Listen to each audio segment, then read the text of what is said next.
Isang malamig na papel ang dumurog sa 5 taong sakripisyo habang nagpapakapagod si Isabela sa mainit na kusina para sa mismong baby shower niya. Buong garbo namang ipinaparada ng kanyang asawa ang bagong kabit sa harap ng mga bisita. Tahimik niyang hinubad ang murang apron, handa nang bawiin ang imperyong pag-aari niya. Mabubuhay kaya siya para makita ang malagim na pagbagsak ng mga taong nagtapon sa kanya? Pirmahan mo na iyang divorce papers. Nakakahiya kang iharap sa mga guests natin, kaya umalis ka na bago pa nila makita kung gaano ka-cheap ang asawa ko. Ang mga salitang iyon ay tila matatalim na patalim na humiwa sa nananahimik na hangin. Dahan-dahang luminaw ang paligid sa paningin ni Isabela. Nakatayo siya sa gitna ng kanilang munting sala, mahigpit ang hawak sa isang tray ng bagong lutong lumpiang Shanghai na napaso pa ang kanyang mga daliri habang piniprito. Inihanda niya ito buong umaga para sa kanyang sariling baby shower, umaasang kahit papaano ay ipagmamalaki siya ng asawang si Derek sa harap ng kanilang mga kaibigan. Ngunit sa halip na pagbati at masayang pagdiriwang ang sumalubong sa kanya, ay ang malamig na titig ng lalaking pinangakuan niya ng walang hanggang pag-ibig. Wala itong bakas ng awa habang mahigpit na nakaakbay sa isang babaeng balot. Sa mamahaling alahas, may makapal na makeup at amoy ng paboritong pabango na hindi kailanman mabibili ng isang simpleng may bahay. Hindi siya umiyak. Walang luhang lumabas sa kanyang mga mata, tanging isang matinding pamamanhid ang unti-unting gumapang mula sa kanyang mga talampakan patungo sa kanyang dibdib. Tila tumigil ang pag-ikot ng kanyang mundo. Mahigpit niyang kinuyom ang kanyang mga kamay sa gilid ng bakal na tray hanggang sa mamuti ang kanyang mga buko, pilit na pinipigilan ang panginginig ng kanyang buong pagkatao. Pinagmasdan niya ang mapanuyang mamangiti ni Olivia, ang babaeng pumalit sa kanya. Tiningnan siya nito mula ulo hanggang paa, idinidilat ang mga matang ng iinsulto sa kanyang luma at kupas na bestida na tila ba siya ay isang basurang napulot lamang sa gilid ng kalsada. Ang bawat sandali ay tila isang mabigat na bato na dinudurog ang kanyang pagkatao, lalo na nang maisip niya na ibinenta niya ang lahat ng kanyang personal na gamit upang palihim na isalba ang bumabagsak na kumpanya ni Derek. Bago pa man makahanap ng boses si Isabela upang ipagtanggol ang kanyang sarili, mabilis na lumapit ang kanyang biyenang si Doña Carmen mula sa gilid ng sala. Walang pag-aatubiling hinablot ng matanda ang mainit na tray mula sa kanyang mga kamay. Sa isang marahas na galaw, ay itinapon ng matanda ang lahat ng kanyang pinaghirapang lutuin sa basurahan. Tiningnan siya nito na may matinding pandidiri habang ang bibig ay walang tigil sa pagbuhos ng kamandag. You are nothing but a burden, Isabela. Tingnan mo nga ang sarili mo, amoy sibuyas at mantika. Paano maihaharap ni Derek ang isang tulad mo sa mga big-time investors niya? Isa ka lang palamunin dito. Kung tutuusin, kami pa ang nagpakain sa'yo, kaya wala kang karapatang magreklamo. Kunin mo na ang mga gamit mo at lumayas ka sa pamamahay ko. Ang bawat salita ng kanyang biyenan ay sinabayan ng mariing pagturo sa pinto. Ang mga bisita na dapat sana ay magdiriwang para sa paparating na sanggol ay tahimik lamang na nakatingin. Ang ilan ay nagbubulungan at patagong tinatawanan ang kanyang kaawa-awang sinapit. Sa halip na lumuhod at magmakaawa, tulad ng inaasahan ng pamilyang iyon, dahan-dahang ibinaba ni Isabela ang kanyang nanginginig na kamay at mahinhing hinaplos ang kanyang umbok na tiyan. 4 na buwan na siyang nagdadalang tao. Sa loob ng kanyang sinapupunan ay ang nag-iisang dahilan kung bakit nagtiis siya sa lahat ng pangaalipin, panlalait at pisikal na pagod. Ngunit ngayon ay naging malinaw na sa kanya na walang puwang ang tunay na pag-ibig sa isang bahay na gawa sa kasinungalingan at ambisyon. Isang butil ng pawis ang dahan-dahang tumulo mula sa kanyang noo, pababa, sa kanyang namumutlang pisngi na agad namang napagkamalan ni Derek na luha ng pangungulila. Itinaas ni Isabela ang kanyang baba, inilulunok ang lahat ng sakit, at nagtitimpi ng isang nag-aapoy na galit na unti-unting nagpapalit anyo bilang isang yelong, kasing lamig ng kamatayan. Tahimik siyang tumalikod at naglakad patungo sa kanilang kwarto. Kinuha niya ang isang manipis na bag kung saan nakalagay ang iilang lumang damit niya. Habang nagliligpit pa sikreto niyang inilabas ang isang lumang keypad na telepono mula sa ilalim ng kutsyon. Sa nanginginig na mga daliri, nagpadala siya ng isang maikling mensahe sa isang numerong 5 taon na niyang pinilit na kalimutan. Sa labas ang kalangitan ay nagbuhos ng matinding sama ng loob. Walang dalang payong pinalayas si Isabela sa gitna ng malakas na ulan. Basang-basa ang kanyang manipis na damit, mahigpit niyang yakap ang kanyang sarili at ang sanggol sa kanyang tiyan upang protektahan ito mula sa lamig ng gabi. Ang bawat hakbang niya palayo sa bahay na yon ay may kasamang bigat ng 1,000 kasinungalingan at pagkakanulo. Habang naglalakad sa madilim na kalsada, isang pamilyar at napakahabang itim na sasakyan ang biglang huminto sa kanyang harapan, hinaharangan ang malamig na hangin. Bumukas ang pinto nito at sumalubong sa kanya ang isang marangyang paligid na may pamilyar na amoy ng katad at kapangyarihan, ang mundong matagal na niyang iniwan dahil sa bulag na pag-ibig. Ang patuloy na pagbagsak ng ulan sa madilim na bubong ng sasakyan ay nagsilbing musika sa pagsisimula ng kanyang malamig na pagbangon. Ang malamig na simoy ng hangin at ang walang tigil na pagbuhos ng ulan ay tila yumayakap sa nanghihinang katawan ni Isabela habang nakatayo siya sa gilid ng madilim na kalsada.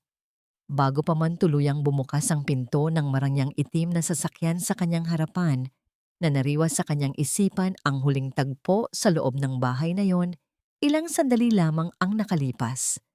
Bago siya tuluyang makalabas ng pintuan, sa pilitang hinawakan ni Doña Carmen ang kanyang braso, ang mga kuko ng matanda ay halos bumaon sa kanyang balat. May kasamang matinding pandidiri ang tinig ng kanyang biyenan nang utusan siyang ibalik ang mumunting gintong singsing na ibinigay raw nito noong araw ng kanilang kasal. Walang pag-aatubili, dahan-dahang hinubad ni Isabela ang manipis na singsing. Ang pag-alis ng metal sa kanyang daliri ay nag-iwan ng isang maputlang marka, isang pisikal na patunay ng 5 taong pagkakakulong sa isang maling akala. Inilapag niya ang singsing sa ibabaw ng malamig na mesa. Kasunod nito ay ang mapang-asar na ngiti ni Olivia na buong yabang na ipinangalandakan na mula sa gabing iyon, siya na ang mag-aalaga sa negosyo ni Derek. Ipinagmalaki ng ibang babae na ibibigay nito ang imperyong nararapat sa kanyang asawa, isang bagay na hindi kailanman magagawa ng isang hamak na palamunin. Ibinalik ng lamig ng ulan ang diwa ni Isabela sa kasalukuyan. Pinunasan niya ang tubig na tumutulos sa kanyang mukha habang isang lalaking nakasuot ng maayos na uniforme ang lumabas mula sa itim na sasakyan. Yumuko ang lalaki nang may labis na paggalang, hawak ang isang malaking payong upang silungan siya mula sa bagyo. Tinawag siya nitong senyorita, isang salitang matagal na niyang ibinaon. Salimot simula nang talikuran niya ang kanyang tunay na pamilya para sa lalaking inakala niyang magbibigay sa kanya ng simpleng kaligayahan. Bago tuluyang ihakbang ang kanyang mga paa papasok sa komportableng loob ng sasakyan, lumingon si Isabela sa direksyon ng bahay ni Derek. Tiningnan niya ang mga pader na siya mismo ang nagbayad ang bubong na nagbibigay ng silong sa mga taong nagtapon sa kanya at ang mga ilaw na patuloy na nagniningning dahil sa kanyang lihim na pondo. Walang galit sa kanyang mga mata, tanging isang malalim na awa para sa asawang bulag sa katotohanan. Kaawa-awang Derek. Inakala nitong naitaboy niya ang isang pabigat, hindi niya alam na itinaboy niya ang mismong pundasyon ng kanyang buong buhay. Pagpasok ni Isabela sa loob ng sasakyan, sinalubong siya ng mainit na hangin At ng pamilyar na amoy ng karangyaan, dahan-dahan niyang ipinikit ang kanyang mga mata habang maingat na inilalagay ang kanyang palad sa kanyang umbok na tiyan, nangangako sa sanggol na hindi na sila muling makakaranas ng anumang pang-aabuso. Mula sa unahan, tahimik na iniabot ng Draper ang isang makapal at pulang folder. Ang kulay nito ay tila nagbababala ng isang napipintong unos sa mundo ng negosyo. Binuksan niya ito sa pamamagitan ng kanyang nanginginig na mga daliri at bumungad sa kanya ang mga dokumentong naglalaman ng lahat ng transaksyon o utang at nakatagong kahinaan ng kumpanya ni Derek. Ito ang mga sikretong pinrotektahan niya ng napakahabang panahon. Iminulat ni Isabela ang kanyang mga mata, ang lambing ng isang inosenteng asawa ay tuluyan ng naglaho at napalitan ng talas ng isang tunay na tagapagmana ng Imperyong Zaragoza. Tiningnan niya ang kanyang tauhan sa salamin ng sasakyan. Ang kanyang boses ay kalmado, ngunit nagtataglay ng kapangyarihang kayang magpabagsak ng mga pangarap. Ibinigay niya ang huling utos upang tuluyan nang putulin ang lahat ng palihim na pondong nagpapanatili sa buhay ng kumpanya ng kanyang asawa. Sinisimula ng walang awang pagbilang sa mga huling araw ng pekeng kaharian ni Derek. Ang marangyang sasakyan ay maingat na bumagtas sa kahabaan ng basang sementadong kalsada, iniiwan ang malagim na nakaraan sa bawat pag-ikot ng mga gulong nito. Pagkaraan ng ilang oras na paglalakbay sa gitna ng unos, bumagal ang pag-usad ng sasakyan at huminto sa tapat ng matataas at naglalakihang pintuang bakal. Bumukas ang mga ito nang may mabigat na kadakilaan, tila formal na tinatanggap ang pagbabalik ng nag-iisang tagapagmana ng Imperyong Zaragoza. Pinagmasdan ni Isabela ang malawak na hardin at ang nagtataasang haligi ng mansyon na napaliligiran ng matitingkad na ilaw. Ito ang palasyong tinalikuran niya, 5 taon na ang nakalipas, ang mismong tahanan na ipinagpalit niya para sa isang buhay na akala niya ay mapupuno ng simpleng pag-ibig, ngunit nauwi lamang sa mapait na pang-aalipin. Nang huminto ang sasakyan sa mismong pasukan ng mansyon, mabilis na umalalay ang mga naghihintay na kasambahay. Paghakbang niya papasok sa malawak at mainit na bulwagan, tila gumuho ang huling pader ng katatagan na kanina pa niya itinatayo sa kanyang isipan. Sa gitna ng nagkikislapang marmol na sahig, nakita niya ang isang matandang lalaking nakaupo sa silya de gulong.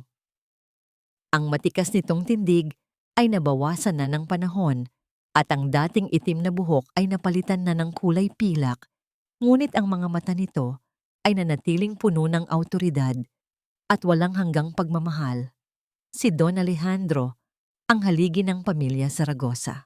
Unti-unting nanlabo ang paningin ni Isabela dahil sa mainit na luhang kanina pa niya pinipigilan mula pa noong paalisin siya ni Derek at Doña Carmen. Wala nang pag-aatubili, bumagsak ang kanyang mga tuhod sa malamig na sahig. Yumuko siya, inilalabas ang lahat ng bigat-bighati at pagsisisi sa pamamagitan ng matinding paghagulgol na yumanig sa kanyang buong katawan. "Papa, patawarin niyo po ako." Garalgal at basag ang tinig ni Isabela. Habang nakatingin sa ibaba, hindi magawang salubungin ang paningin ng kanyang ama. "Masyado po akong naging bulag. I thought my love was enough to make him stay. I gave up everything for him pero itinapon lang nila ako. I'm so sorry, Papa. I'm so sorry." Walang narinig na panunumbat mula sa matanda. Sa halip na magalit, inusog ni Don Alejandro ang kanyang silya de gulong papalapit sa nakaluhod na anak. Dahan-dahan siyang yumuko upang abutin ito.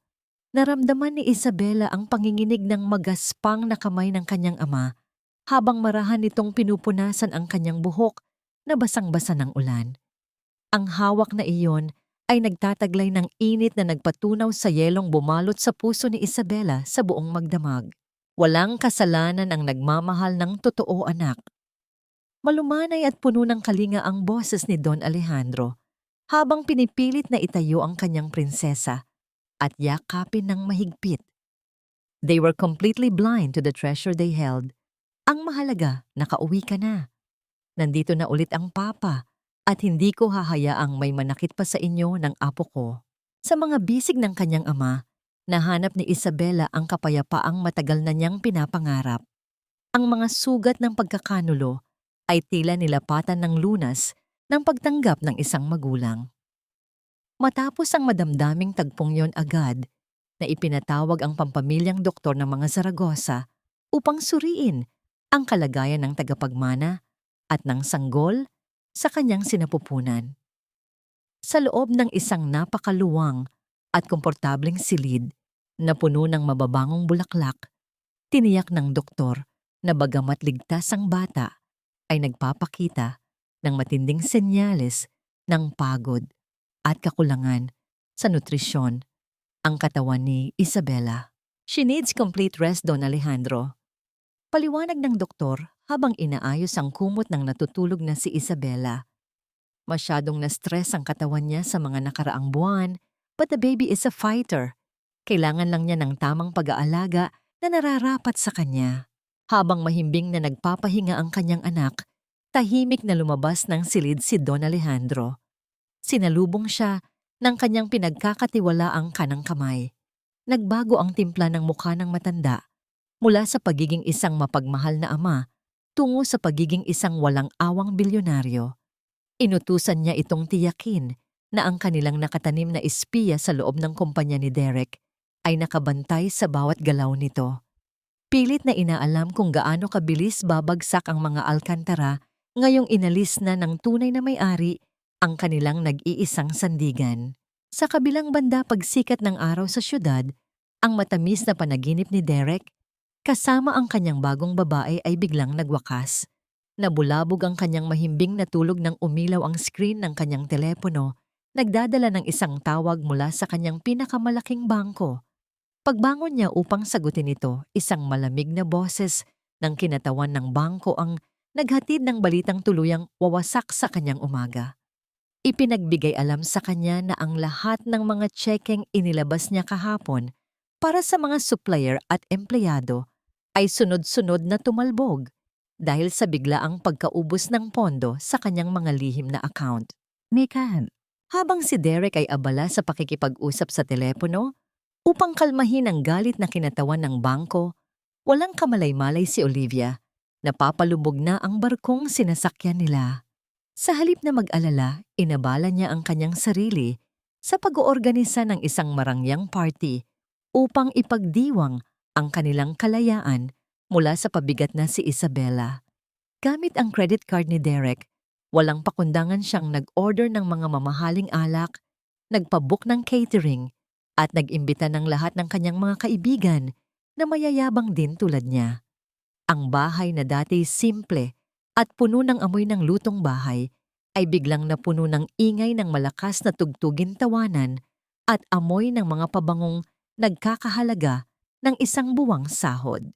Sa kabilang banda, nagsimula na ring makatanggap si Derek ng sunod-sunod na mensahe mula sa kanyang mga lihim na mamumuhunan, mga taong hindi niya kailanman nakilala ng personal, ngunit palaging sumasalo sa kanyang kumpanya sa tuwing ito'y nalulugi. Isa-isang ipinarating ng mga ito ang kanilang pag-atras ng suporta ng walang malinaw na dahilan. Ang kanyang telepono ay tila naging isang instrumento ng kapahamakan. Bawat pag-ilaw nito ay naghahatid ng panibagong masamang balita.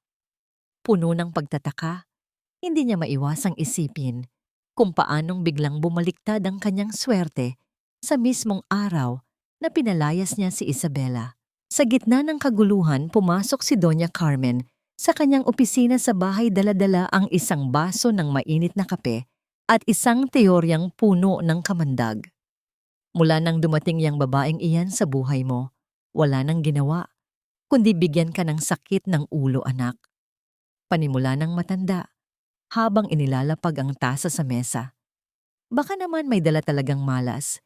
Yun kaya ngayon nagkakaproblema ang negosyo mo. Mas mabuti na at wala na siya dito. Huwag kang mag-alala, nandyan naman si Olivia para tulungan ka. Ang mga salitang yon ay nagbigay ng kaunting ginhawa kay Derek.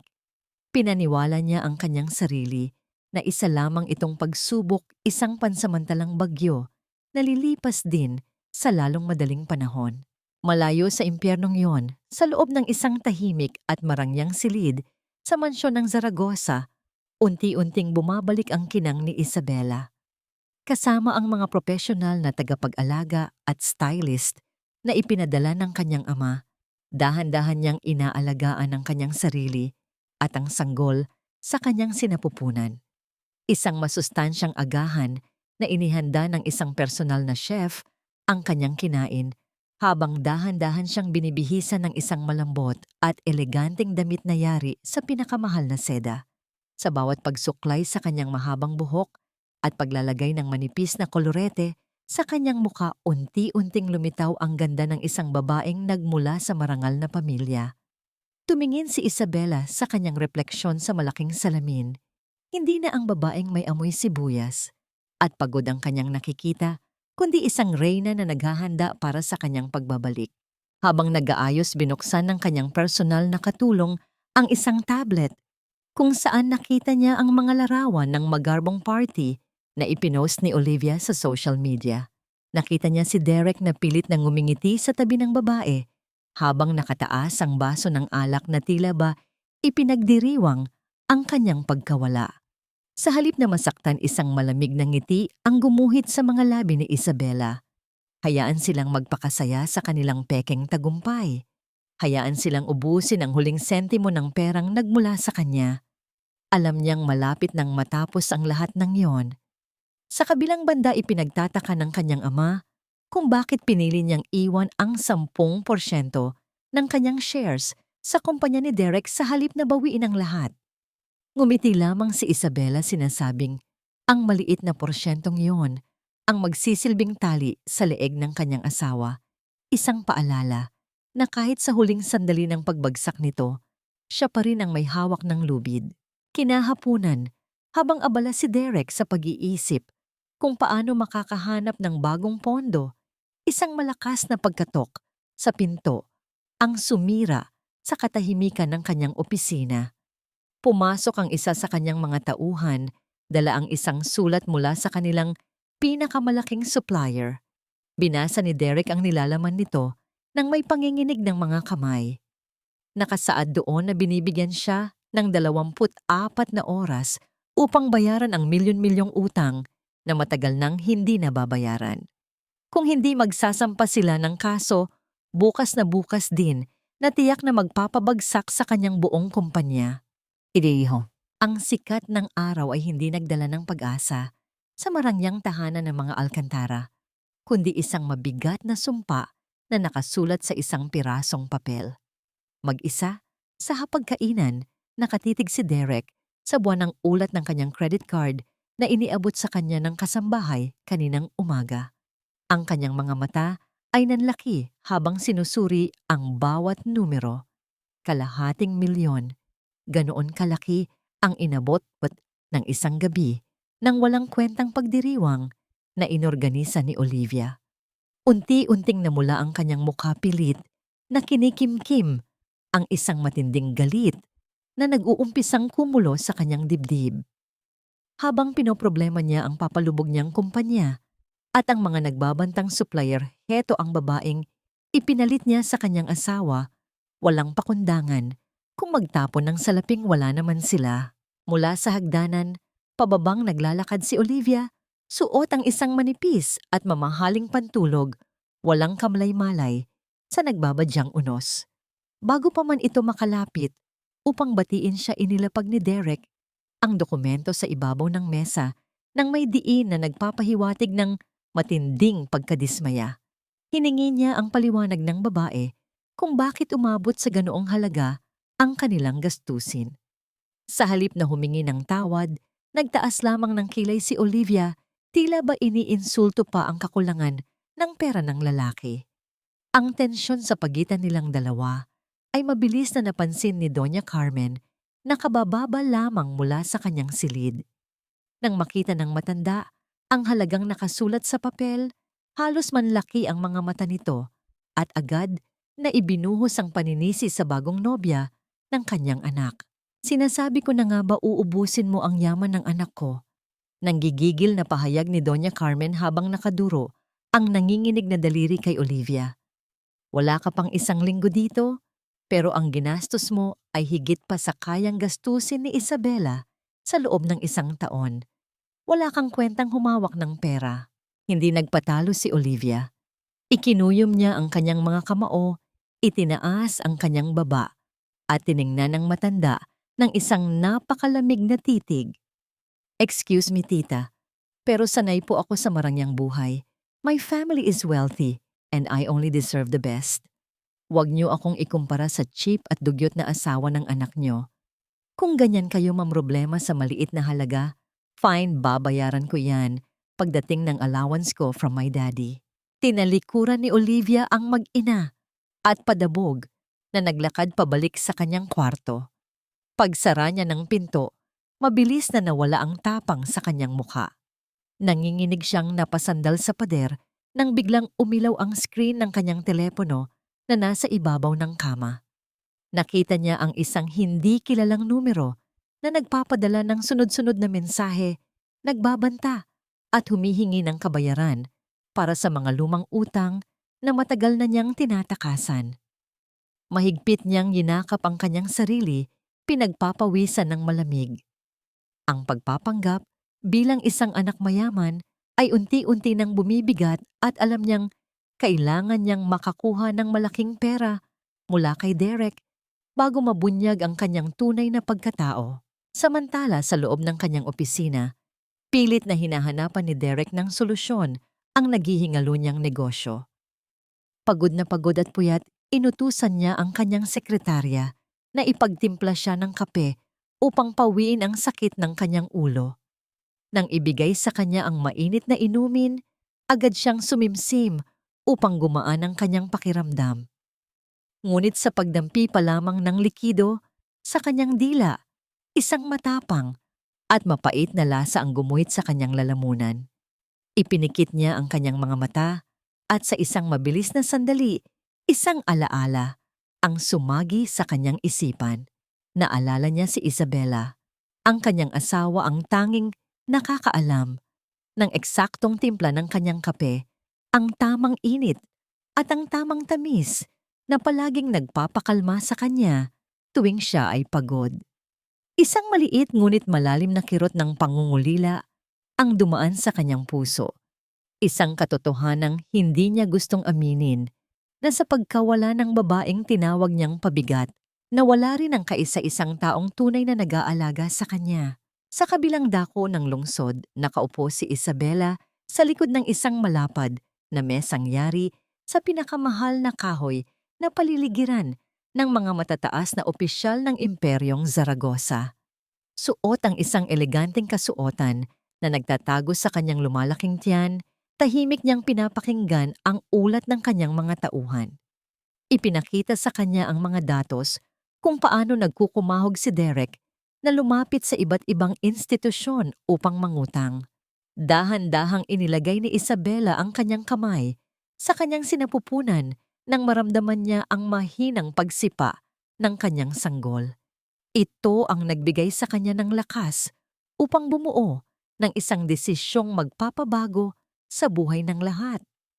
Sa isang kalmado, ngunit makapangyarihang tinig, inutusan niya ang kanyang mga direktor na gamitin ang impluwensya ng kanilang grupo upang harangin ang anumang tulong pinansyal na hihingin ng kumpanya ni Derek mula sa lahat ng malalaking bangko sa bansa. Bumalik ang eksena kay Derek na ngayon ay nakaharap sa kanyang namumutlang accountant. Ang bawat salitang lumalabas sa bibig ng kanyang tauhan ay tila nagbabaon sa kanya sa isang napakalalim na hukay. Tinanggihan sila ng lahat ng bangko. Wala nang gustong magpautang sa kanila at ang mga supplier ay handa nang mag-file ng kaso bukas. Napasabunot si Derek sa kanyang buhok, pilit na humahanap ng himala sa gitna ng kawalan ng pag-asa.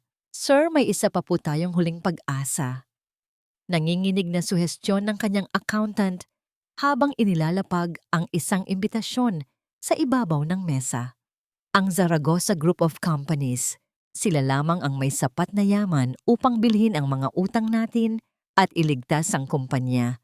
Kung mapapapayag ninyo ang kanilang misteryosong Nuchutich sa gaganaping annual gala ngayong buwan, baka sakaling mabuhay pa tayo. Napatitig si Derek sa magarbong imbitasyon na may nakaukit na gintong letra.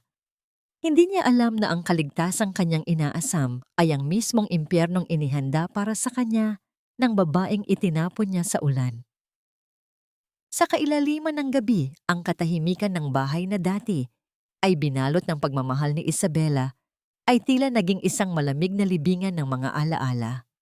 Nakatitig si Derek sa titulo ng kanilang tahanan na nakalapag sa ibabaw ng kanyang mesa ang kaisa-isang ari-ari ang natitira sa kanya na hindi pa nahahawakan ng mga naghahabol na bangko. Ang bawat sulok ng silid na yon ay nagpapaalala sa kanya ng mga gabing si Isabela ang matiyagang nag-aayos ng kanyang mga papeles habang siya ay mahimbing na natutulog. Ngunit sa halip na pagsisisi, ang nananaig sa kanyang isipan ay ang desperasyon at ang huling baraha na sa tingin niya ay magliligtas sa kanya mula sa kahihiyan. Dahan-dahang pumasok si Doña Carmen sa silid ang kanyang mga hakbang ay hindi lumilikha ng anumang ingay sa makapal na alpombra. Lumapit ang matanda sa kanyang anak at hinawakan ang balikat nito nang may panginginig. Anak, ito na lamang ang tanging paraan. Bulong ng matanda na tila ba hinihikayat ang isang masamang balak. Isanla mo na ang bahay na ito. Ang halagang makukuha natin ay sapat na upang makabili ng VIP tickets para sa Zaragoza Annual Gala at pambayad sa mga unang utang. Kapag nakuha mo na ang loob ng Nuchutich ng Zaragoza, mababawi natin ang lahat ng ito ng higit pa. Sa mungkahi ng kanyang ina, kinuha ni Derek ang panulat. Sa isang mabilis at walang pakundangang galaw, nilagdaan niya ang mga dokumentong nagsanla sa kaisa-isang silong na kinalakihan ng kanilang pagsasama ni Isabela. Ang bahay na lingid sa kanyang kaalaman ay binayaran ng kanyang asawa gamit ang sariling pawis at sakripisyo. Hindi pa man natutuyo ang tinta sa papel, pumasok si Olivia sa silid na tila ba isang reyna na nag-uutos sa kanyang mga alipin. Hindi nito alintana ang bigat ng desisyong ginawa ni Derek. Ang tanging mahalaga sa kanya ay ang kanyang anyo para sa gaganaping piging. Derek, kailangan ko ng designer gown mula sa pinakasikat na butik sa Makati, wika ni Olivia habang tinitingnan ang kanyang sarili sa salamin. I cannot be seen in something cheap. Kailangan nating ipakita sa mga Zaragoza na kapantay nila tayo. This is an investment, babe. Isipin mo na lang ang sasabihin ng mga tao kapag nakita nilang ako ang kasama mo. Dahil sa takot na mawala ang babaeng sa tingin niya ay ang susi sa kanyang bagong buhay, tumango si Derek at iniabot ang huling bahagi ng perang nakuha niya mula sa pagkakasangla ng bahay. Ang kasakiman ay tuluyan ng bumulag sa kanila habang ang bawat hakbang nila ay lalong naglalapit sa kanila sa bingit ng bangin. Malayo sa ingay at gulo ng mga alkantara sa loob ng isang tahimik na hardin sa mansyon ng Zaragoza, nakaupo si Isabela sa ilalim ng liwanag ng buwan. Ang hangin ay may dalang amoy ng mga sariwang bulaklak ng sampagita at ang katahimikan ay tanging sinasaliwan ng banayad na paghampas ng hangin sa mga dahon ng puno. Dahan-dahang hinaplos ni Isabela ang kanyang tiyan nang makaramdam siya ng isang malakas at masiglang sipa mula sa loob. Isang mapayapang nangiti ang gumuhit sa kanyang mga labi, ang unang nangiting hindi may bahid ng pait sa loob ng napakahabang panahon. Nararamdaman mo ba ako maliit kong anghel? Bulong ni Isabela sa isang malambing na tinig na tila ba isang uyayi na nagpapatulog sa isang sanggol. Huwag kang mag-alala. Hindi na tayo muling babalik sa dilim. Ipinapangako ko sa iyo ang mundong kinalakihan ko, ang magiging protection mo. You are a Zaragoza, and you will be loved as you deserve. Sa sandaling iyon, ang kanyang ama na si Don Alejandro ay dahan-dahang lumapit sa kanyang silya de gulong. Pinagmasdan ng matanda ang kanyang anak na puno ng kinang at katatagan. Iniabot ni Don Alejandro ang ulat mula sa kanilang mga imbestigador. Ang balitang isinanla na ni Derek ang kanilang bahay para lamang makasali sa gala. Hindi nagalit si Isabela. Sa halip isang malamig at misteryosong kislap ang lumitaw sa kanyang mga mata. Binuksan niya ang isang folder na naglalaman ng listahan ng mga panauhin para sa annual gala. Nakita niya ang pangalan ni Derek Alcantara sa kategorya ng mga VIP guests. Tumingin si Isabela sa malayo sa direksyon kung saan matatagpuan ang dati niyang tahanan habang ang kanyang puso ay tumitibok nang may determinasyong tapusin na ang lahat ng pagdurusa. Ang bawat sandali ng paghihintay ay tila isang dahan-dahang paghatak sa bitag na kanyang inihanda. At alam niyang sa gabi ng gala, ang lahat ng kasinungalingan ay tuluyan ng maglalaho sa harap ng katotohanan.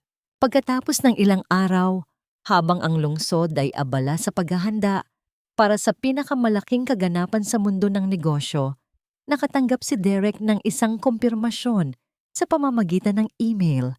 Ang kanyang mga kamay ay nanginginig habang binabasa ang mga salitang "Confirmed VIP Table." Napasigaw siya sa tuwa, inakalang ang langit ay muling nakikinig sa kanyang mga dalangin. Hindi niya alam na ang bawat letrang nakasulat sa email na yon ay personal na inaprubahan ni Isabela, isang imbitasyon na magsisilbing pintuan patungo sa kanyang tuluyang pagbagsak. Ang gabi ng gala ay papalapit na at kasabay nito ang pagtatagpo ng dalawang mundong pinaghiwalay ng pagkakanulo at pagmamahal. Quote, ang sikat ng araw sa umagang iyon ay may dalang kakaibang bigat. Tila ba ang kalangitan mismo ay nakikiramdam sa napipintong pagtatagpo ng nakaraan at kasalukuyan. Maagang nagising si Derek, ang kanyang puso ay tumitibok ng may mabilis na ritmo ng kaba at pananabik. Sa harap ng malaking salamin sa kanyang silid, paulit-ulit niyang iniayos ang kanyang kurbata at ine-ensayo ang kanyang talumpati. Ang bawat salita ng kanyang pakikipag-usap sa Nuchutich ay kanyang pinag-aaralan, pilit na binubuo ang imahe ng isang matagumpay at mapagkakatiwalaang negosyo. Sa kabila ng katotohanang ang kanyang kumpanya ay unti-unti nang nilalamon ng utang. Ang kayabangan sa kanyang muka ay hindi nagbago. Naniniwala pa rin siya na ang galing niya sa pananalita ang magliligtas sa kanya mula sa kahihiyan. Sa kabilang bahagi ng bahay, abala rin si Doña Carmen sa pagpapaalala kay Olivia tungkol sa kahalagahan ng gabing ito. Siguraduhin mong makukuha mo ang atensyon ng mga Zaragoza, Olivia. Utos ng matanda habang tinitingnan ang kapal ng makeup ng babae. Kailangan nating ipakita na tayo ay kabilang sa kanilang antas. Huwag mong hahayaang mabaliwala ang huling sentimong inilaan ni Derek para sa damit na yan. Sumagot si Olivia sa pamamagitan ng isang mapaglarong ngiti, kumpiyansa na ang kanyang kagandahan at ang marangyang gown na kanyang isinuot ay sapat na upang maging sentro ng atraksyon sa piging. Hindi nila alintana na ang bawat karangyaan na kanilang ipinaparada ay hiram lamang sa kapalaran. Samantala sa loob ng tahimik at payapang mansyon ng Zaragoza, ang kapaligiran ay binalot ng isang sagradong paghahanda. Nakatayo si Isabela sa gitna ng kanyang malawak na silid-bihisan na paliligiran ng mga bihasang kamay na nag-aayos sa kanya. Isinuot niya ang isang sadyang yari na gown na kulay ginto at pilak na maingat na idinisenyo upang bigyang diin ang kanyang 7 buwang tiyan. Ang bawat tahi ng tela ay tila isang pagkilala sa kanyang pagiging ina at sa kanyang pagbangon mula sa pighati. Hindi na siya ang babaeng nakayuko at sunod-sunuran. Ang kanyang tindig ngayon ay nagtataglay ng awtoridad ng isang tunay na reyna. Ang kanyang kagandahan ay hindi lamang nagmumula sa kolorete, kundi sa apoy ng determinasyon na nagniningning sa kanyang mga mata. Isang dahan-dahang pagkatok sa pinto ang pumutol sa kanyang malalim na pag-iisip. Pumasok si Don Alejandro sa kanyang silya de gulong Suot ang kanyang pinakamarangyang barong Tagalog.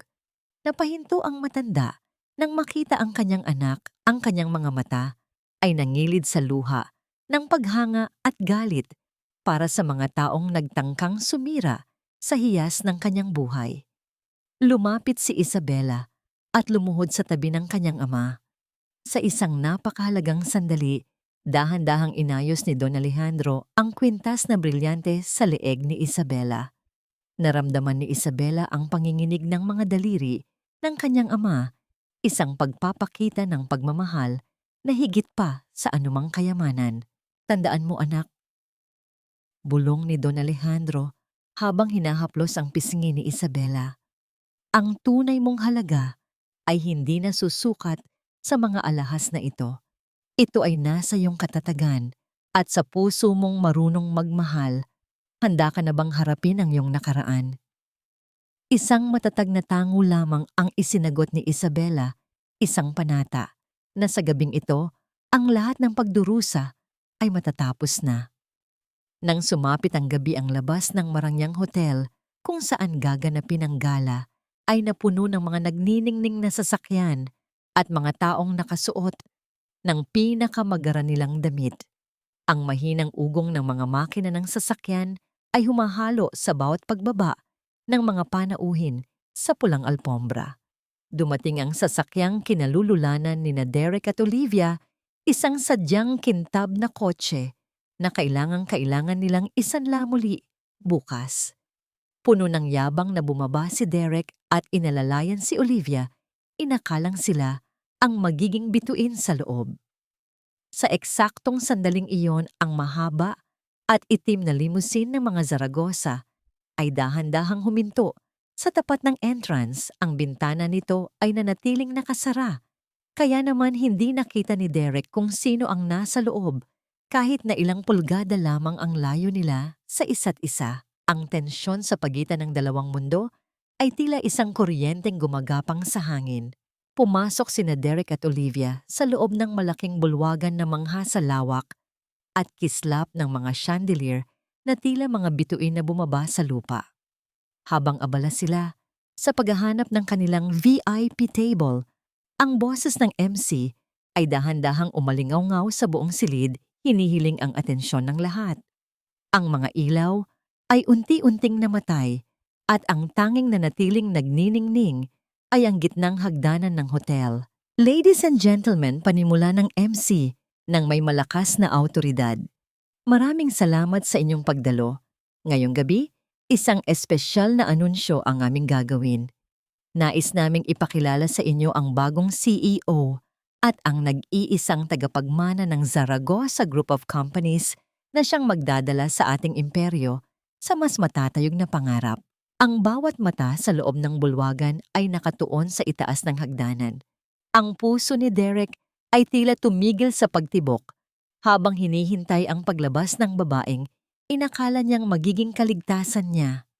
Ang katahimikan ay naging labis na mabigat, bawat hininga ay pigil. Habang ang anino ng isang babaeng may dalang kapangyarihan ay dahan-dahang lumilitaw mula sa dilim ng entablado. Sa gitna ng naglalakihang mga chandelier na nagbubuhos ng kislap sa buong bulwagan, ang katahimikan ay tila isang mabigat na balabal na bumalot sa bawat panauhin. Nakatayo si Derek sa harap ng kanilang VIP table. Ang kanyang mga palad ay basa ng malamig na pawis habang ang kanyang puso ay tila isang tambol na mabilis ang pagtibok sa loob ng kanyang dibdib. Sa tabi niya si Olivia ay abala sa pag-aayos ng kanyang buhok, suot ang isang nangiting puno ng pag-asa na ang gabing ito ang magtataas sa kanila sa rurok ng tagumpay. Ang bawat mata ay nakatuon sa itaas ng marangyang hagdanan, naghihintay sa pagpapakita ng reyna ng imperyong Zaragoza. Ang matalim na liwanag ng spotlight ay biglang bumaon sa madilim na entablado, naglalakbay patungo sa tuktok ng hagdanan. Isang anino ang dahan-dahang lumitaw mula sa likod ng mabigat na telang pelus. Ang bawat hakbang ng babaeng pababa ay tila isang dahan-dahang pagtibok ng panahon. Bawat tunog ng kanyang sapatos sa marmol na sahig ay naghahatid ng kakaibang kaba sa mga nakikinig. Sa ilalim ng nagkikislapang mga ilaw bumungad ang isang gown na kulay ginto at pilak-tila ba ang mga bituin sa langit ay kinuha at itinahi sa bawat hibla ng tela nito. Ngunit hindi ang alahas o ang marangyang kasuotan ang kumuha sa atensyon ng lahat, kundi ang 7 buwang tiyan ng babae na kanyang dinala ng may labis na dangal at awtoridad. Nang tumama ang liwanag sa mukha ng babae ang mundo ni Derek, ay tila biglang huminto sa pag-ikot. Ang baso ng alak na kanyang hawak ay bahagyang nanginig sa kanyang mga daliri, halos matapon ng likido dahil sa matinding gulat. Ang babaeng nasa itaas ng hagdanan, ang babaeng ipinakikilala bilang pinakamakapangyarihang tao sa silid na yon, ay ang babaeng kaisa-isang nakakaalam ng kanyang mga kahinaan. Ang kanyang asawa, ang babaeng pinalayas niya sa ulan. Isabela, bulong ni Derek, ang kanyang tinig ay halos hindi marinig dahil sa tuyong lalamunan. Nanlabo ang kanyang paningin, pilit na iniisip kung siya ba ay nananaginip lamang. No, it's impossible. She's just a nobody. She's just my housewife. Maging si Olivia ay tila naging isang estatwa sa kanyang kinatatayuan. Ang mapaglarong ngiti sa kanyang mga labi ay mabilis na napalitan ng isang ekspresyon ng matinding kilabot at kahihiyan. Tinitigan niya ang babaeng nasa itaas, ang babaeng tinawag niyang pabigat, ang babaeng itinuring niyang basura, na ngayon ay nakatayo bilang isang diyosa na may hawak ng kanilang kapalaran. Dahan-dahang bumaba si Isabela, ang bawat galaw niya ay puno ng biyaya at lamig. Hindi siya tumitingin sa paligid, ang kanyang mga mata ay nakatuon lamang sa unahan, ngunit ang kanyang presensya ay tila isang bagyong dahan-dahang lumalapit sa kinaroroonan ni Derek.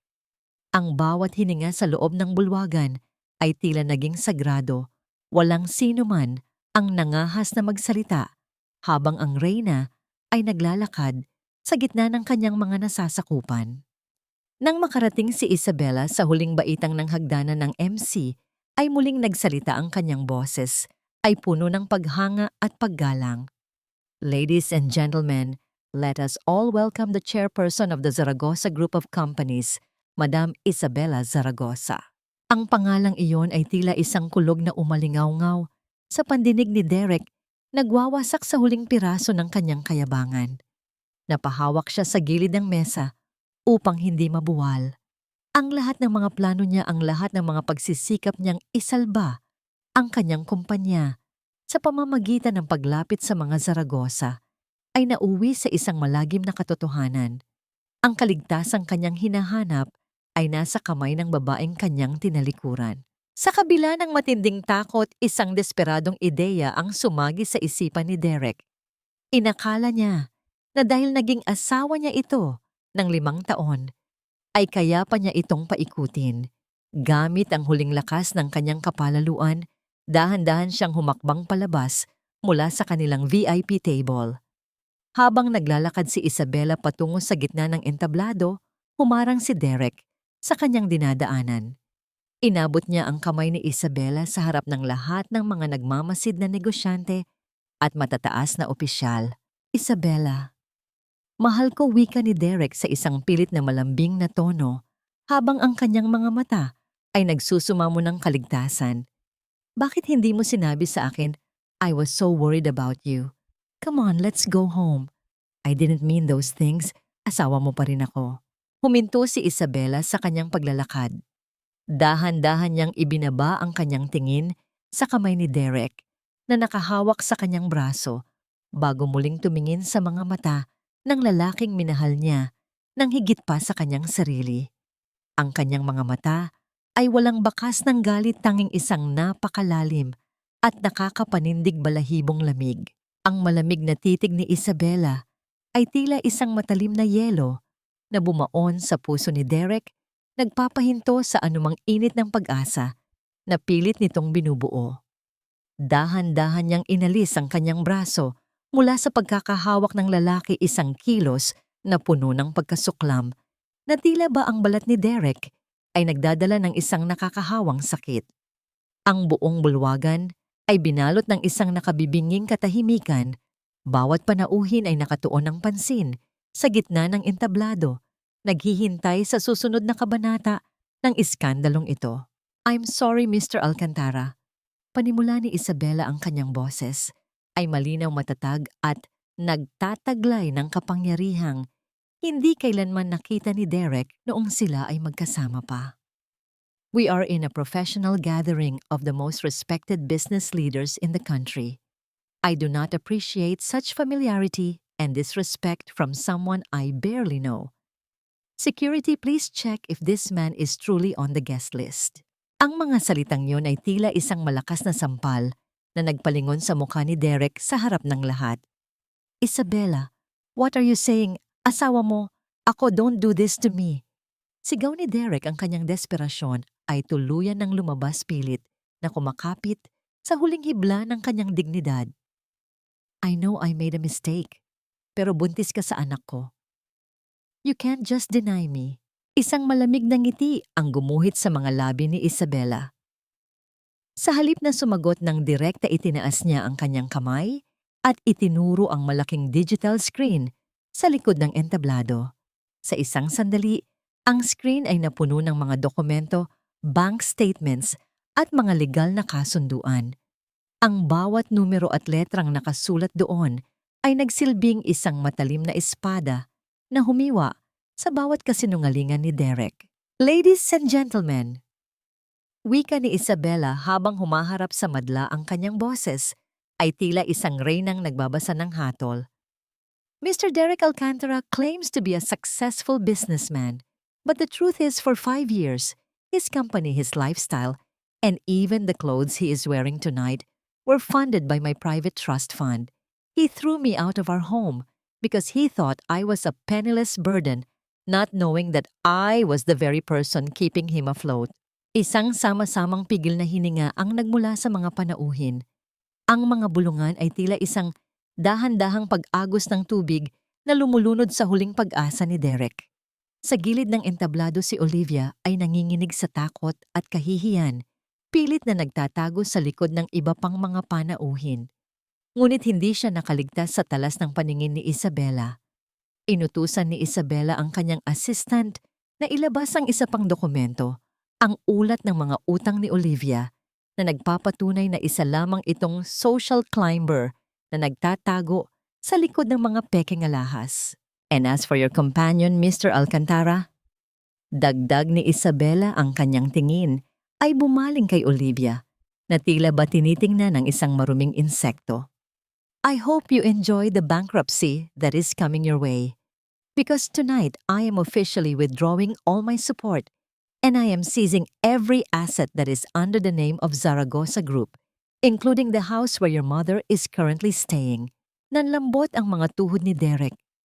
Ang kanyang mukha ay nawalan ng kulay at ang kanyang mga mata ay napuno ng isang matinding kilabot. Sa harap ng lahat, ang kanyang buong mundo ay gumuho sa loob lamang ng ilang minuto. Habang papalapit ang mga security guard upang ilabas siya, pilit pa rin siyang nagmakaawa. Ngunit bawat salita niya ay tinataboy lamang ng malamig na pader ng katahimikan ni Isabela. Wait, Isabela. Please give me one more chance. Sigaw ni Derek habang dahan-dahan siyang hinihila ng mga gwardya palayo sa entablado. Ang kanyang mga paa ay tila nawalan ng lakas. Kinaladkad siya patungo sa exit, habang ang lahat ng tao ay nakatingin sa kanya ng may pandidiri at habag. Ang pinto ng malaking bulwagan ay dahan-dahang sumara. Iniiwan si Derek sa dilim ng labas, kasama ang kanyang pagsisisi at ang katotohanang sinira niya ang kaisa-isang hiyas ng kanyang buhay. Nang mawala na ang ingay, huminga ng malalim si Isabela. Dahan-dahan niyang inilagay ang kanyang kamay sa kanyang sinapupunan. Nararamdaman ang bawat tibok ng puso ng kanyang sanggol. Ang kanyang ama, si Don Alejandro, ay dahan-dahang lumapit sa kanya sa kanyang silya de gulong. Pinagmasdan nito ang kanyang anak na may labis na pagmamalaki. Isang patak ng luha ang dahan-dahang gumulong sa pisngi ni Isabela. Hindi luha ng kalungkutan, kundi luha ng kalayaan. Ang bawat sandali ng pighati ay tila naglaho na palitan ng isang mapayapang pakiramdam na sa wakas, tapos na ang lahat. Ngunit habang tinitingnan ni Isabela ang kanyang ama, isang biglaang kaisipan ang sumagi sa kanyang isipan. Paano kung ang pagbagsak ni Derek ay simula pa lamang ng isang mas malaking hamon para sa kanya at sa kanyang magiging anak?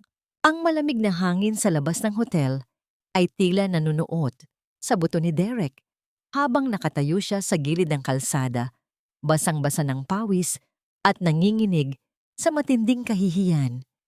Ang bawat sasakyang dumadaan ay tila nagdadala ng mga matang mapanghusga. Bawat sinag ng ilaw ay nagpapaalala sa kanya ng ningning ni Isabela na kanya nang tuluyang naiwaksi. Wala sa sariling naglakad siya pauwi, ang kanyang mga hakbang ay mabigat at walang direksyon. Hanggang sa marating niya ang kaisa-isang lugar na inakala niyang kanlungan niya. Ngunit ang sumalubong sa kanya ay hindi ang katahimikan ng gabi, kundi ang isang tanawing wawasak sa huling piraso ng kanyang pagkatao. Ang malaking gate ng kanilang tahanan ay nakabukas ng malawak. Sa ilalim ng madidilim na poste ng ilaw, nakita niya ang ilang mga lalaking naglalabas ng kanilang mga kagamitan. Ang kanyang paboritong silya, ang mga mamahaling florera na binili ni Olivia, at maging ang mga gamit sa kusina na matagal na pinangalagaan ni Isabela ay nakasalansan sa gilid ng kalsada tulad ng mga basurang walang halaga. Ang bangko ay hindi nag-aksaya ng panahon. Sa sandaling mapatunayan ang kawalan ng pondo, ang rito ng pagsamsam ay agad na isinagawa. "Anong ginagawa niyo sa mga gamit namin?" Sigaw ni Doña Carmen mula sa gitna ng kalsada. Ang matanda ay nakasuot pa rin ng kanyang marangyang bestida mula sa party, ngunit ang kanyang buhok ay gulo-gulo na at ang kanyang mukha ay punong-puno ng luha at dumi. "Hindi niyo pwedeng gawin ito. Kilala niyo ba kung sino kami? Mga Alcantara kami." Ang kanyang mga pagsigaw ay tila walang saysay na ingay sa pandinig ng mga tauhan ng bangko na patuloy lamang sa kanilang trabaho nang walang kibo. Ang bawat gamit na inilalabas ay may kasamang tunay na bigat ng katotohanan na ang kanilang dangal ay nakatali lamang sa perang kailanman ay hindi naman naging kanila. Sa gitna ng kaguluhang ito, nakita ni Derek si Olivia na lumabas mula sa pinto bitbit ang isang malaking maleta. Akala ni Derek ay tutulungan siya nito, ngunit ang nakita niya sa mga mata ng babae ay hindi pagdamay kundi isang malamig na pagtalikod. "Olivia, saan ka pupunta? Kailangan kita ngayon." Pagsusumamo ni Derek habang hinahawakan ng kamay ng babae. "Don't touch me, Derek." Maring wika ni Olivia sabay bawi ng kanyang kamay. Ang lambing sa kanyang tinig ay napalitan ng talim ng isang taong sanay sa panlalamang.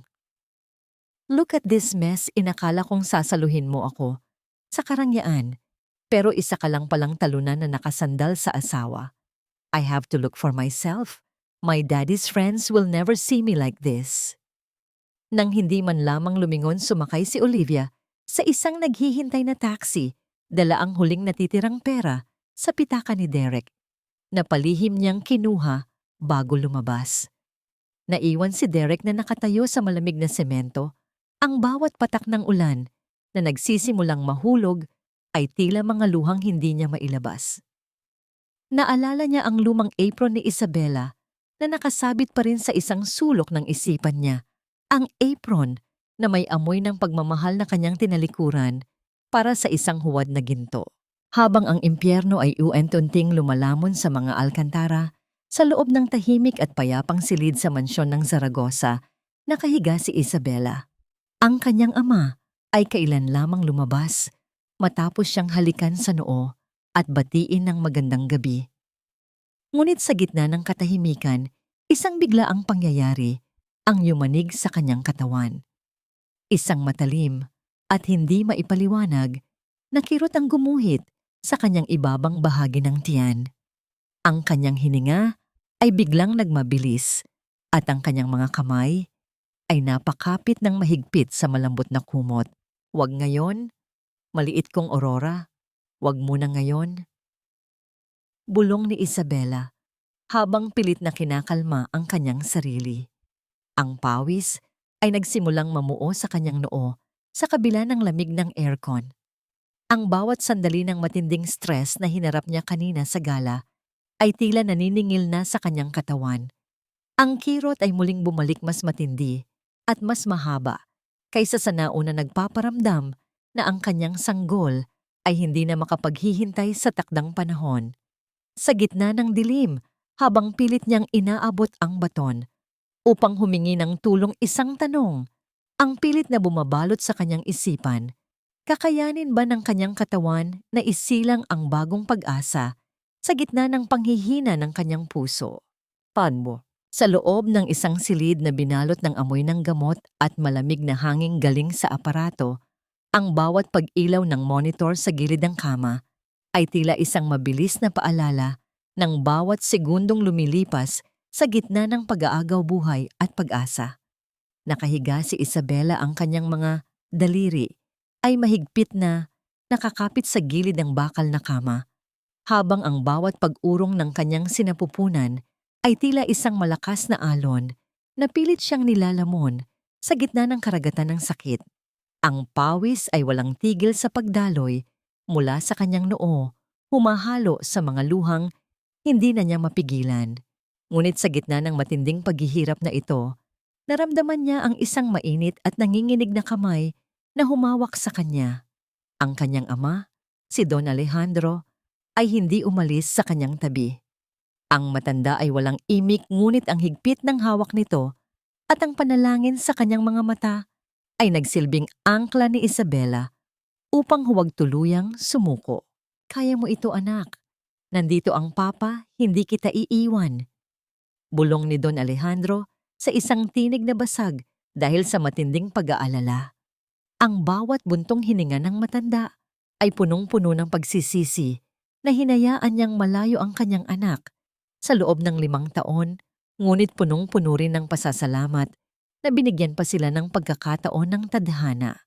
Sa labas ng naglalakihang bintana ng ospital, sa gitna ng walang tigil na pagbuhos ng ulan na tila nakikiramay sa bigat ng gabi, ay nakatayo ang isang anino ng lalaking matagal nang nawala sa sarili.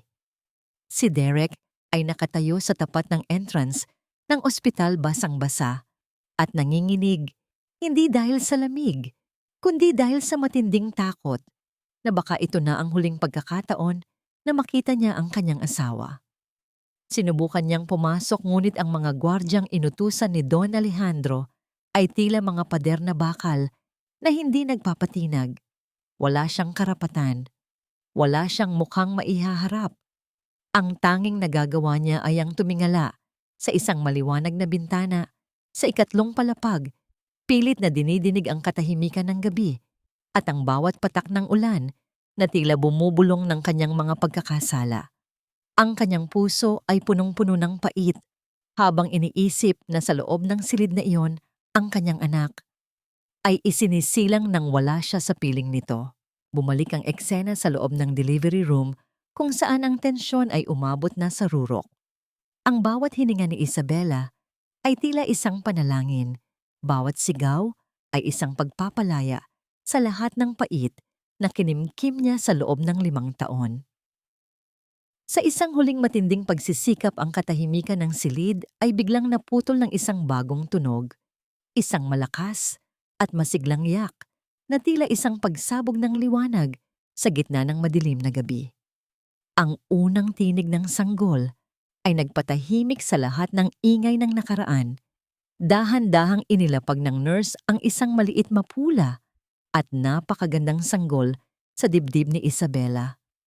Ang init ng balat ng bata ay tila isang lunas na agad na nagpagaling sa lahat ng sugat sa puso ni Isabela. Aurora, ang aking Aurora. Nanginginig na wika ni Isabela habang dahan-dahang idinidikit ang kanyang pisngi sa noo ng kanyang anak. Ang pangalang iyon na nangangahulugang bagong umaga ay sadyang pinili niya dahil ang sanggol na ito ang nagdala ng liwanag sa pinakamadilim na bahagi ng kanyang buhay. Ang bawat pagkurap ng maliliit na mata ng bata at ang pagkapit ng maliliit nitong daliri sa kanyang damit ay naghatid ng isang uri ng kaligayahang hindi kayang tumbasan ng anumang kayamanan ng mga Zaragoza. Nasilayan ni Don Alejandro ang tagpong iyon at hindi na napigilan ang pagtulo ng kanyang mga luha. Yumuko siya at hinalikan ng noo ng kanyang anak at ng kanyang bagong apo. Ang silid na kanina ay binalot ng takot, ay biglang napuno ng isang uri ng kapayapaan na tila isang himala. Ngunit sa labas, habang dahan-dahang tumitila ang ulan, nakita ni Derek mula sa malayo ang isang nurse na nagsasara ng kurtina sa bintanang kanina pa niya tinititigan. Isang malalim na buntong hininga ang kumawala sa kanyang dibdib.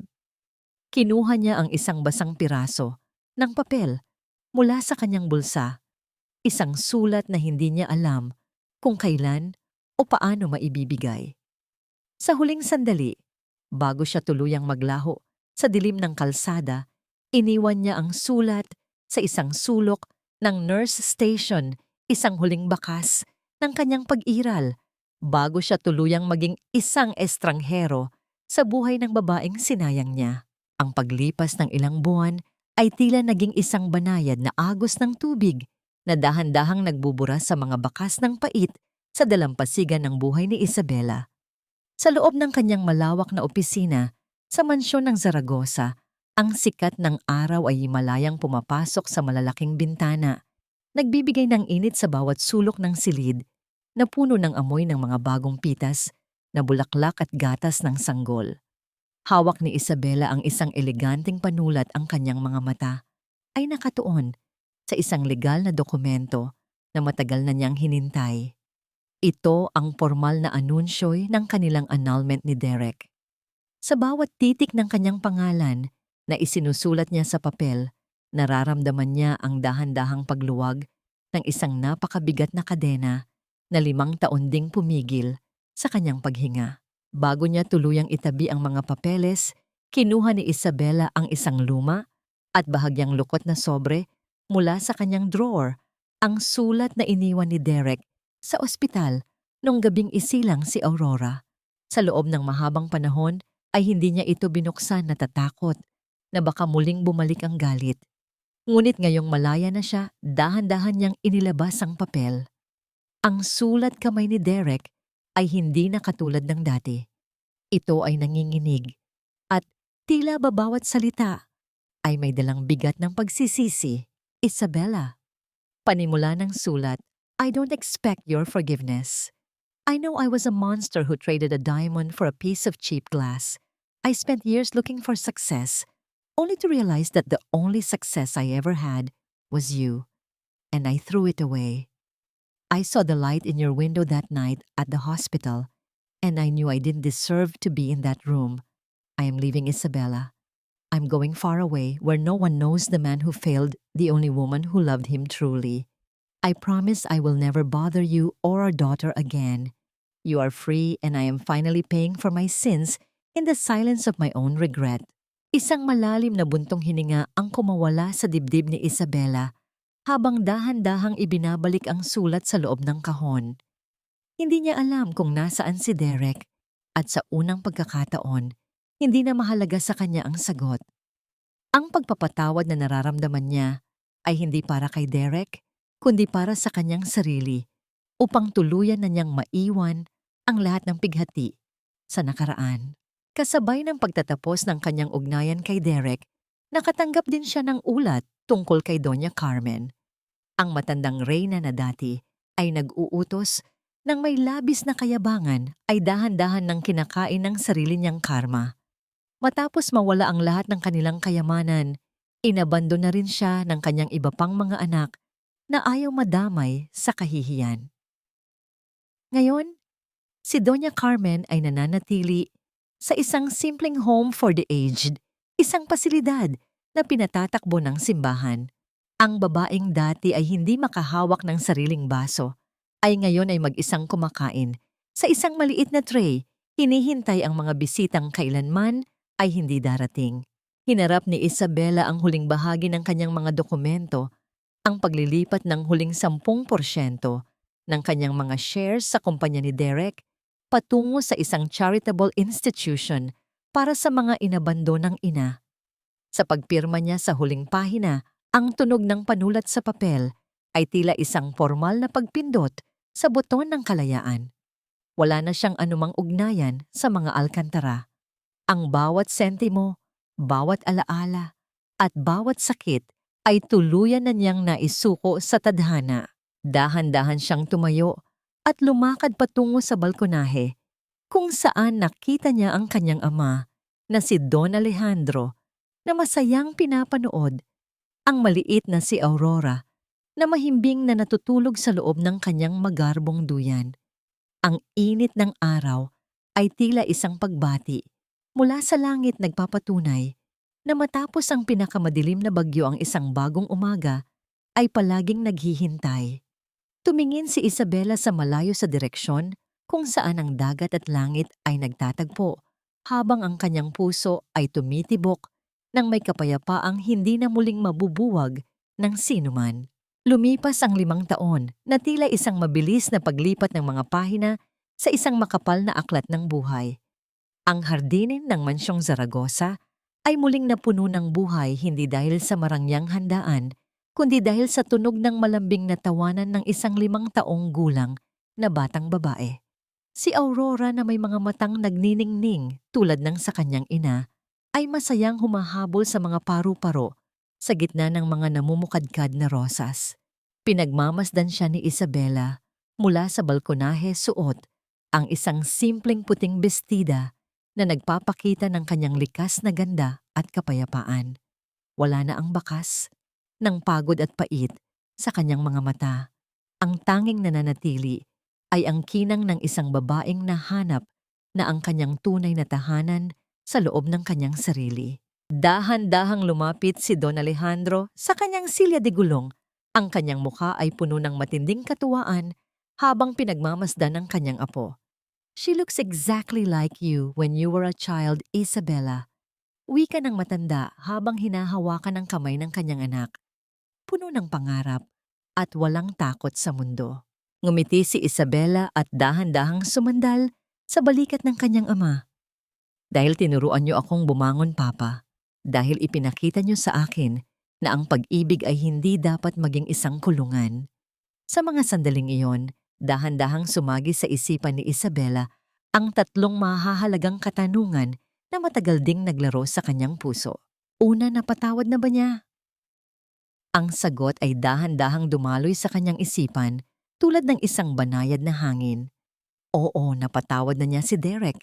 Ngunit ang pagpapatawad na yon ay hindi isang paraan upang ibalik ang nakaraan, kundi isang susi upang tuluyan na niyang mapalaya ang kanyang sarili mula sa galit.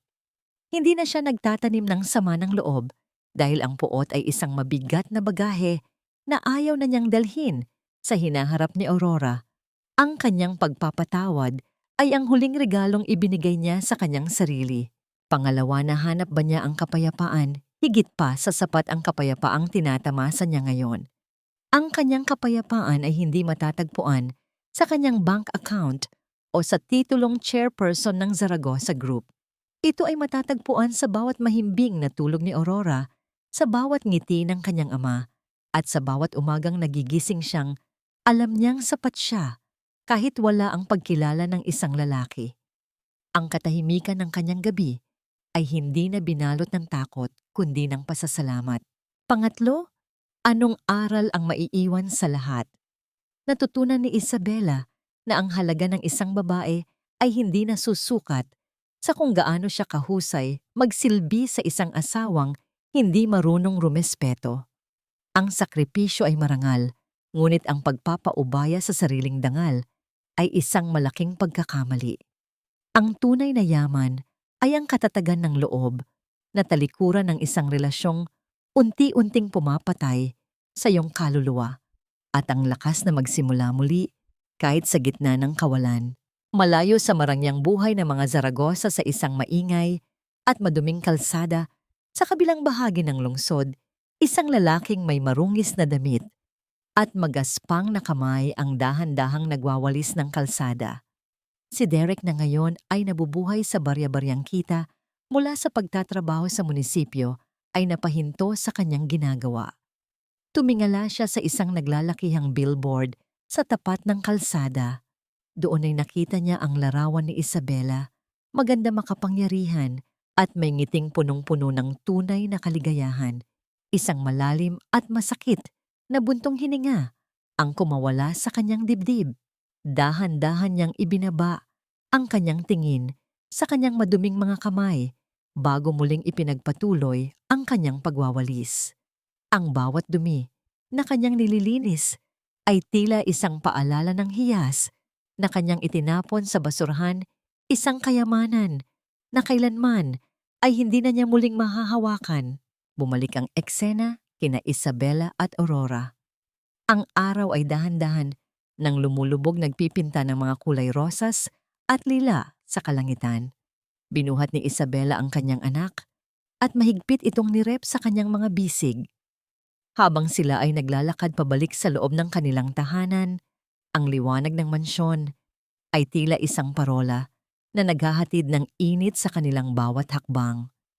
Ang bagyong dumaan ay nag-iwan ng mga sugat, ngunit ang bawat sugat ay naging isang matibay na peklat na nagpapaalala na si Isabela ay isang mandirigma, isang ina, at isang babaeng malaya.